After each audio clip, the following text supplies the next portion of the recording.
Hey, John.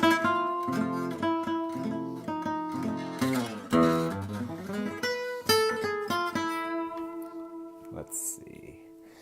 Where is Dennis?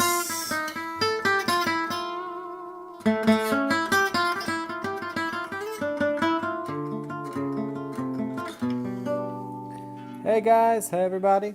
As soon as I see Dennis, I'm gonna try to bring him on. I'm still like praying every time I do one of these things. I'm like thinking I'll never be able to bring anybody on. Believe it or not, Facebook has been finicky. Dennis, where are ya? Dennis! Hey Barry, hey Tony, how's everybody doing? We gotta appreciate Dennis. Hey Peter, for bringing all these amazing gypsy guys into our homes. Let's see the live feed.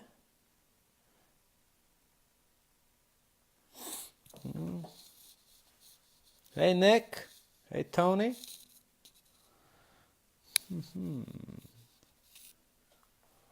Huh. I don't think he's seeing the live feed.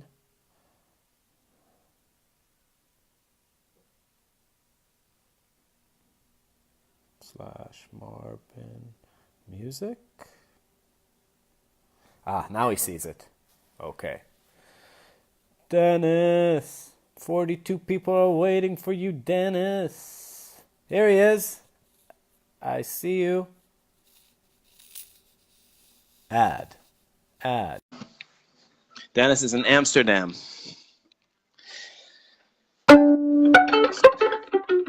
There you are. How's it going, man? Great, nice to meet you.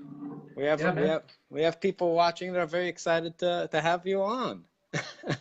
Great. So Dennis, this is actually our first time talking. We don't actually know each other, but yeah, we're about to get started. So sure. I never talked to you, but I'm really indebted to you. You brought so many of the gypsy guys into my living room, and I think for a lot of people watching too. I mean, for those of you who don't know, Dennis has the DC-musicschool. How'd you get into this kind of music? Django style. That started like 19 years ago, in 2000.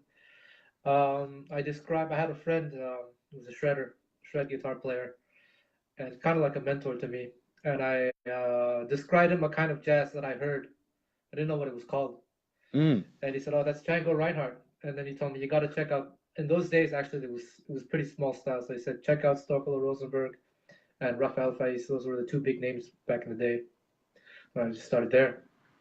Wow, that's crazy. So how did you go about like starting the school, bringing all these amazing players to all of us, and like the lessons? Like how'd you do it? That's a pretty funny story. So I think so again, when I started that style, there was no YouTube, right? It was nowhere to learn this kind of music. So I was left on my own, and I didn't know it was called Gypsy Jazz either. I think back in the day they didn't even call it Gypsy No Jazz. resources. They called it like Django style, hot jazz, gypsy swing. There's all sorts of names for it, nothing like concrete. And then I found out, okay, yeah, Django was a gypsy, and I found out there's still some gypsies playing that kind of music.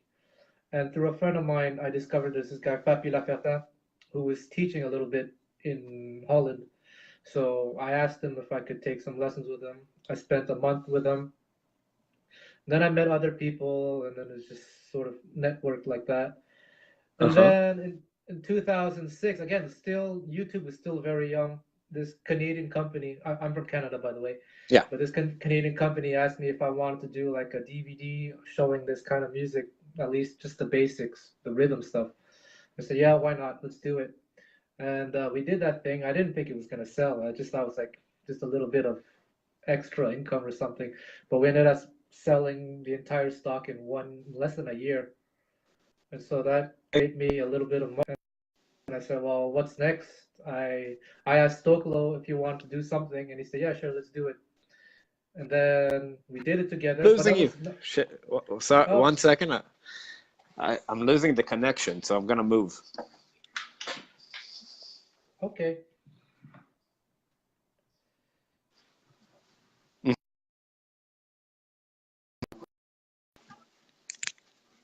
Sorry, Dennis, I lost you for a second there.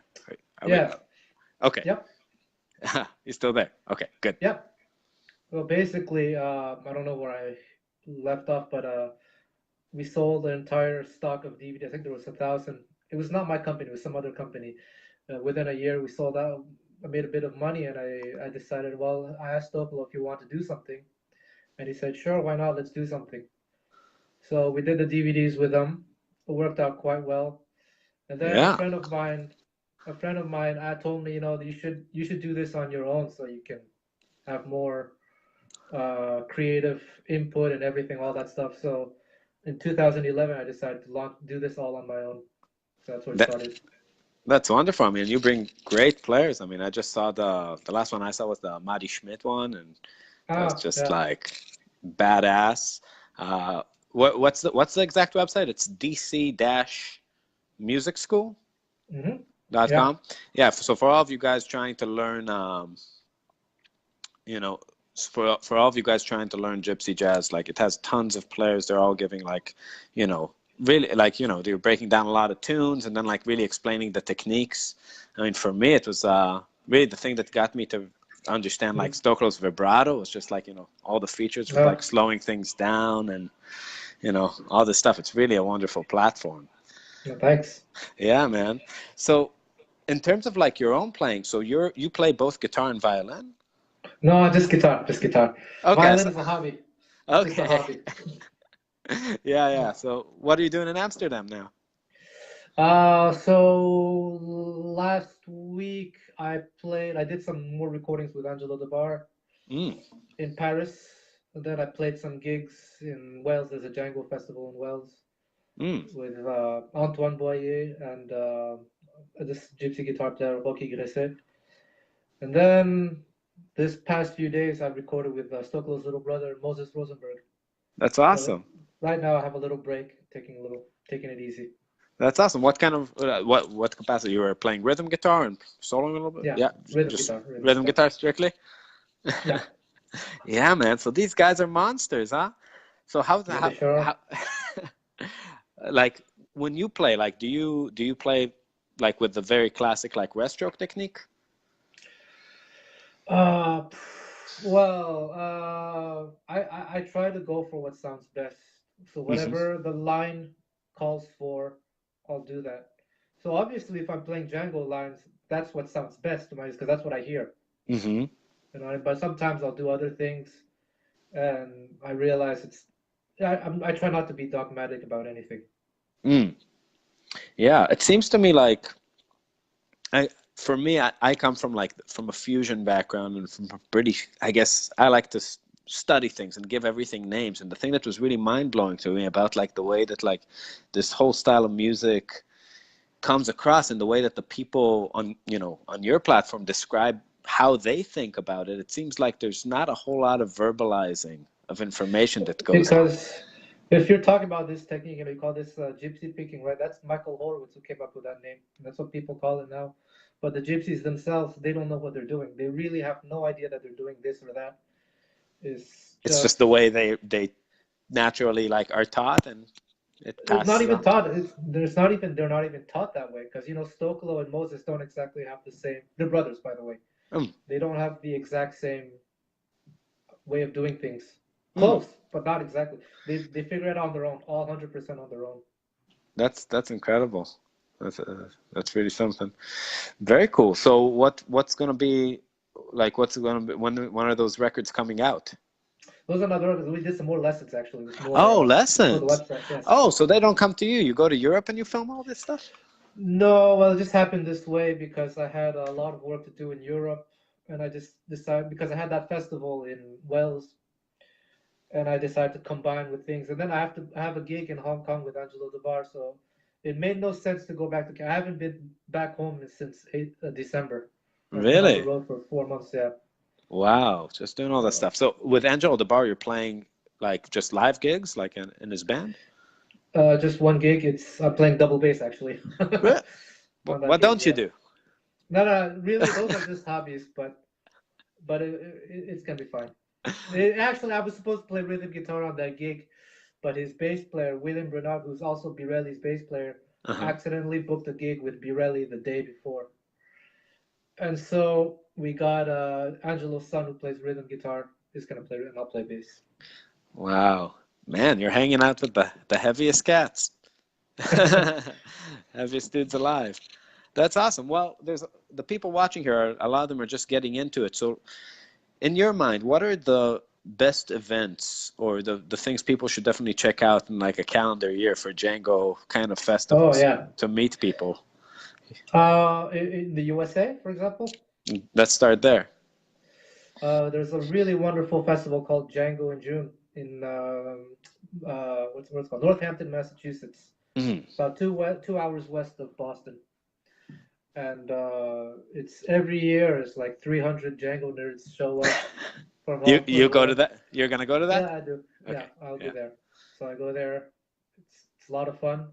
There's another one in Whidbey Island, which is about 2 hours north of Seattle, called Mm. Django Fest Northwest. That's more of more concerts, whereas Django in June is like everyone stays together and jams, and the artists Mm.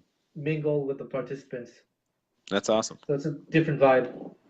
Hmm. And And then there's also the official Django Festival, which happens in Samoa. Actually, it doesn't happen in Samoa anymore. They moved it to another town. But the I didn't Django, know that. yeah, yeah. Unfortunately, there's I don't know why. Yeah, some life stuff. So, Yeah, do you go to that yearly? I used to go. I've been like 16 or 17 times. Then took a Wow. few breaks, but then I have to go back again this year because Django's grandson David wants to do some like Django camp, Reinhart family camp thing, and he asked me to help him with that. So I'll be back this year. That's great, man. So, who are we expecting for like the upcoming lessons on your on the DC school? Oh man, there's so many things I haven't released yet that I don't even know. So, well, there's those extra Angelo DeBar things that I did. Uh-huh. There's the Moses Rosenberg. There's some things I haven't released. I don't. I have a backlog. I don't even know. Really? How, yeah, I'm gonna have a chat with Gizmo Graph on Monday on this thing. Oh, So yeah, I he's hope, great. yeah, dude. I just found out about him not too long ago, and Really, he, really nice guy. Really nice yeah, guy. seemed like it. Seemed very nice, and I had Ollie on this thing and a few other, Good. people from this hemisphere. But yeah, man, it's been a trip with this kind of music. I mean, just trying to figure it out and try to articulate it to the Marbin folks. At least Yeah, yeah, yeah. is there gonna be a David Reinhart lesson coming soon? Tony's asking. David, he doesn't play Gypsy Jazz. Yeah, He, arch stop. yeah, it's more art stuff. Maybe one day, who knows? He's following more in his father's footsteps, and his father tried to avoid the Django thing for obvious reasons. Doesn't want to be compared, to the father. Sure. But he does his own thing. Right now, he's very involved with the Gypsy religious community. Which is what? I'm not familiar. It's What like they do? they're called Life and Light. It's a Christian community, and it's just they play a lot of worship songs. Mm, It's kind of their version of their gospel. yeah. There we go. Gypsy gospel. Gypsy That's gospel. exactly that is. Cool. So where are you? You're based in Montreal? That's right. Yeah. And do you have like a trio there, or like what do you do like with your own music? I kind of gave up playing music. Well, I play for fun now. It's Yeah. just I realized Well, that you're when playing I for was fun with Angelo DeBar, so that's not bad.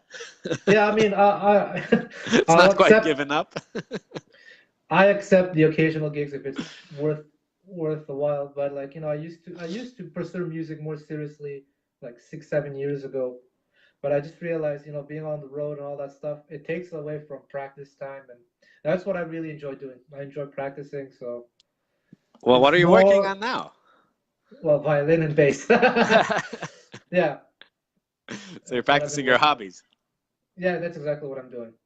Yeah. And I teach a lot also. Like I have a thing where I take one student at a time. They travel from all over the world to stay with me in my home because I have a big apartment. And Nice. so we spend like, mostly advanced musicians. So we shed a lot together, really advanced stuff. Well, not really advanced stuff, but more. They're not beginners. Uh-huh. So I learn as well, and they're learning as well. So we do some fun exercises, with metronomes and whatever. Well, man, that's great. So then, because you seem like, your background is not Gypsy. You kind of, I'm guessing, like were introduced to it a little bit later in your development. Like you said, it was 19 years ago. Yeah. So what were before that? You were a jazz player, or? No, before that, I was I got really serious about music around age 15. Hmm. But again, like these in the 90s, I don't come from a musical family, Hmm. so I wasn't part of any like strong musical environment, and all you had were guitar magazines. That's the only kind of source of information you had. So I was just like into music, but kind of aimless. You know what I mean? Just Hmm. everything and nothing, really, everything and nothing. Yeah, yeah, I get that. So how right now when you're playing, when you're soloing, like how much, I guess, in terms of notes and modes, scales, like what's your thinking like? Is it more like the Gypsy guys, where it's visualizing arpeggios and attaching melodic information to that, or really thinking about modes? I have a guitar here.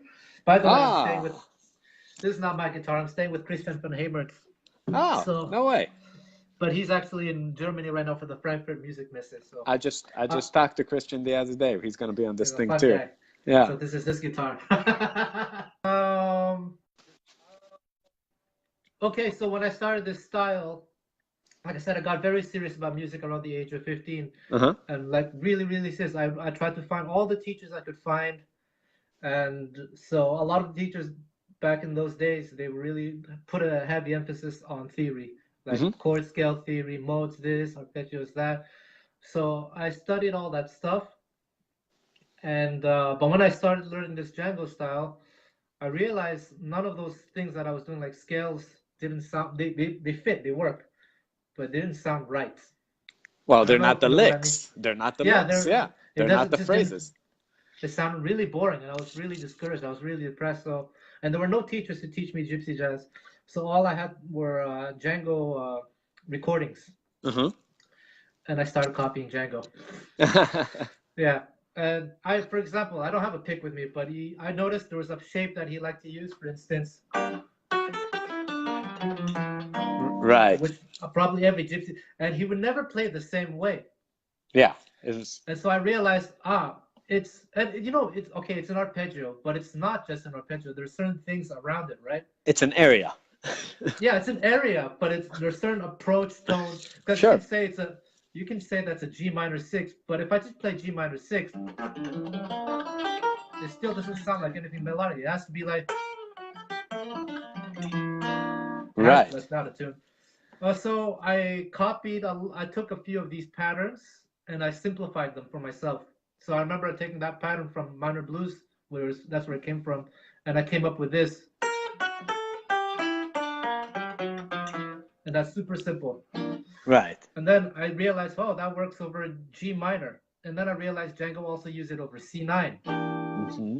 So that's how I started in the beginning. So it was like that for this style of music, I'm self-taught for the most part. And so there was no one to really show me anything, but I copied, and eventually, without realizing, I started to hear these things in my ears, kind of Hmm. like a language. So, if I have a G minor,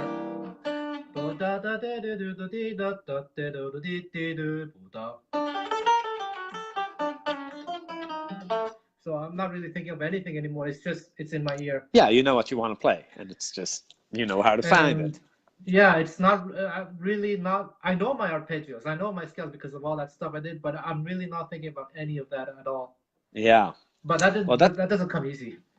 yeah, that takes a long time, and I think the real thing about it that's like it's interesting for people is when you're improvising, you have like a sort of intuition of where to go. A lot of people that maybe like start off playing like blues or something, they have a way of moving their fingers on the neck. But like when you start learning, people's phrases, people's licks, you start having an idea of how they're putting together the rhythmic elements along with the modal information. Because it's in a sense, Django is playing stuff that's inside all these modes. He's not reinventing Yeah. harmony, but he's No. organizing his phrases in a certain kind of way, and what you really draw out of it seems to be the aesthetic of gypsy jazz.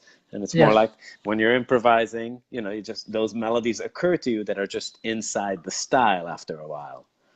Yeah, Yeah. exactly. And I would say that also everyone has their own system, you know, like mine, I mean, I didn't give it much thought. It's just really after transcribing so many, over 1,000 solos, you know, because I had to do a lot of the transcription from my DC music school as well. And on top of that, so it's like maybe over 2,000 solos in this Right. style. Well, And yeah, it's because all just, these people are playing and you have to write it down, you poor guy. yeah. And so now I have people working for me, so I don't do as Okay. much anymore. So it's a lot of work, but you know, it's just in your ear. It's Yeah. like a language. We're speaking English right now, but we're not even deciding which word we're gonna use and which order. It just comes out. How often do you get your mind blown now that you've been hanging out with like all the best for so long? Like when, like, are you like, is there a certain kind of jadedness that starts happening where you're desensitized to like very intense shredding? I don't want to say I'm jaded, you know, like No, I don't want to say you are either. Hmm. But it's like, when was the last time you had like an experience where it's like, oh my God. It's not that. I don't know how to put it into words. You know, like obviously, uh, I have a job to do. You know, when I'm producing these things, I can't be like, "Oh my gosh, you're the best," blah blah blah. I have to maintain a certain level of composure. You know, Sure. professionalism. And I'm not saying that I'm not. Of course, I'm impressed by everyone, but not just people I work with, but like Sure. people like you. There's so many great players in this world. So I just I I don't feel any emotional like oh that kind of thing. But that doesn't mean I don't respect what I see. Yeah, well, I don't mean like Yeah. for the player. I mean for the music. Like, you know, who in your mind, like, what was the last time you saw? I don't know. You were like at a concert, or like it saw somebody playing, or like, wow, that's some new stuff. But quite honestly, everyone is so good these days. It's insane. Yeah, It's the level there's keeps some going people up. who are not well known. Unfortunately, I wish they were. There's in every country. There's some monster players everywhere. It's in not Yeah, just gypsy jazz. Every style that is just it's great. But yeah. yeah. Well, you're a part of the reason, you know, Well, that's people can sit home and slow things down and figure it out. I mean, I'm guessing like even when I grew up, when you grew up, that was just not an option, right? no. It's like you were, but in a way, you know, maybe that was also good that you had such a, like, you were so starved for information that you went out and made a Yeah. school and got all these people together. I do have one wow story though, because you know sometimes I don't check the YouTube comments often, but every now and then you know there's some these internet idiots like Yeah. oh, blah blah blah complaining. So I did those things with some lessons with Birelli, and one thing you have to understand: the most important, impressive thing about Birelli is not what he does, but the fact that he does it so naturally.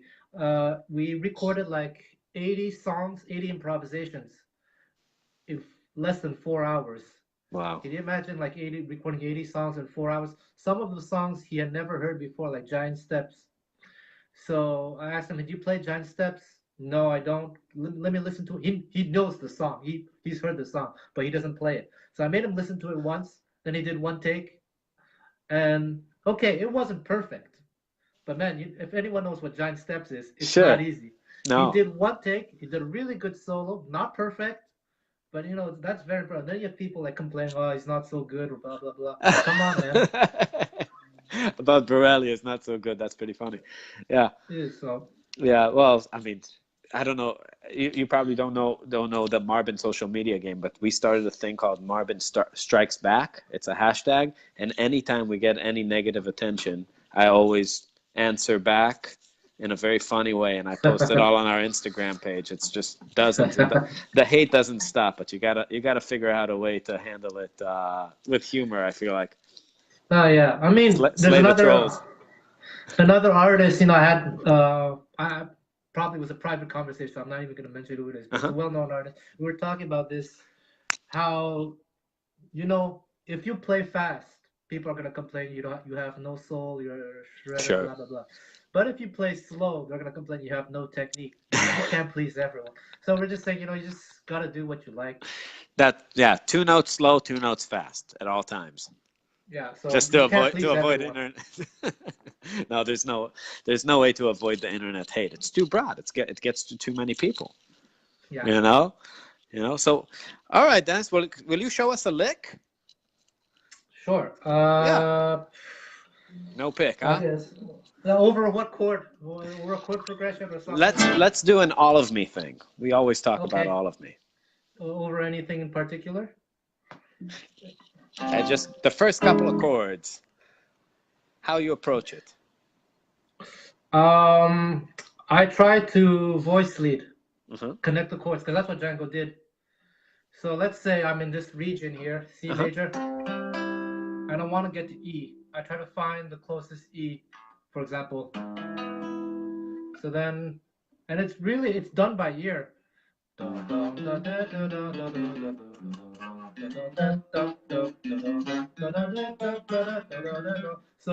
what I don't remember what I did anymore, but it started something in C here, C Uh-huh. major. Then I connected to some sort of E, I think. So it's all voice leading. See this note Sure. goes to. Then I went to G A7, D minor. So that's that's one of the biggest Yeah, things I took from Django. that's So very similar to Joe Pass's approach too, like the really seeing the major chord shapes, minor chord shapes, and like just Bach connecting. as well. Right. So I do Everybody. this everywhere. So actually, okay, I can tell you one thing. When I learn a melody, I try not to memorize the fingering. I try to do it 100% by ear, by listening to many versions of the song, and I try to be able to play both the melody in the moment, anywhere on the fretboard, and also to be able to see the chord at the same time. So all of it is a good one because it's quite obvious. If you have, sorry, the guitar's not into Chris. It's Chris's fault. He didn't tune it. Yeah. Well, we're gonna when Christian's on here, we're gonna tell him he needs to tune more. So I can see this.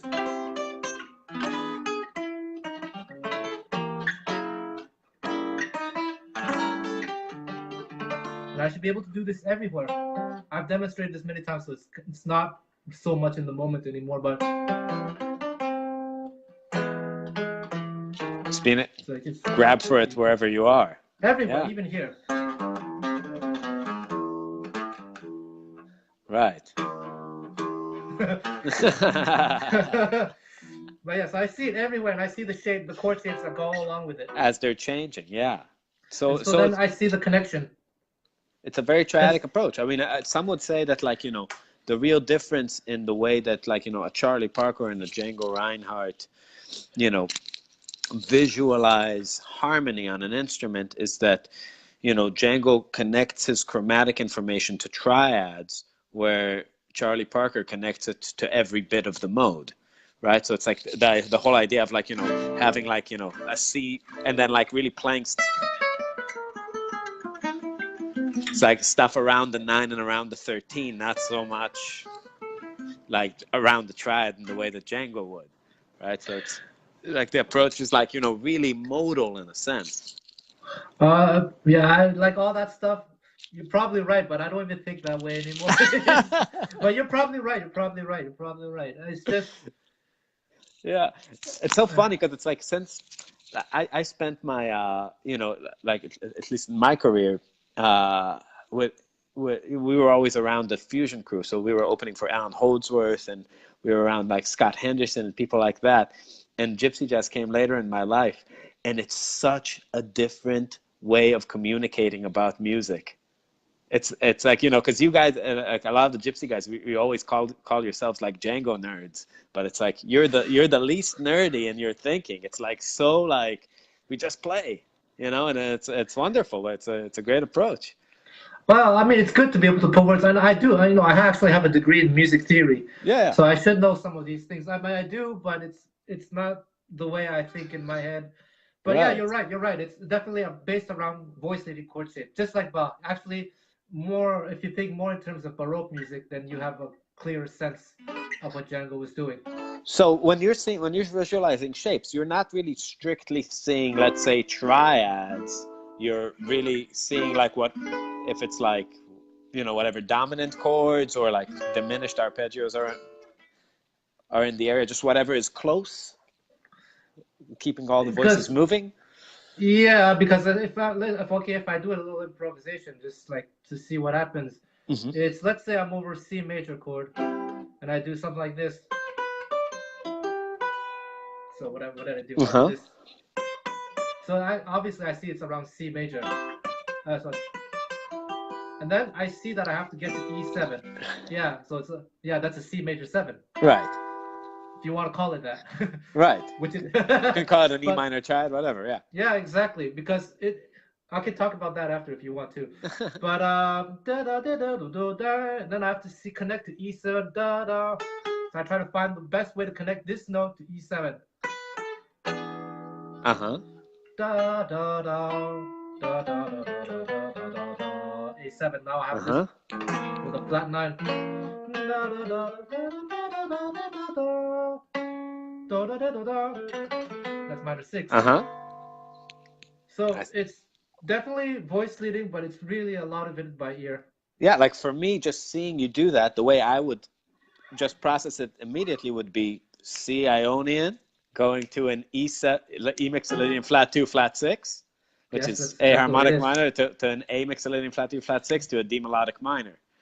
That's That's exactly what I did. Yeah. yeah. So that, but like my mind, I mean, I guess I've been thinking about it the same way for a very long time. So like the way I process it is just those are the words that pop up to me. I mean, those are the correct words.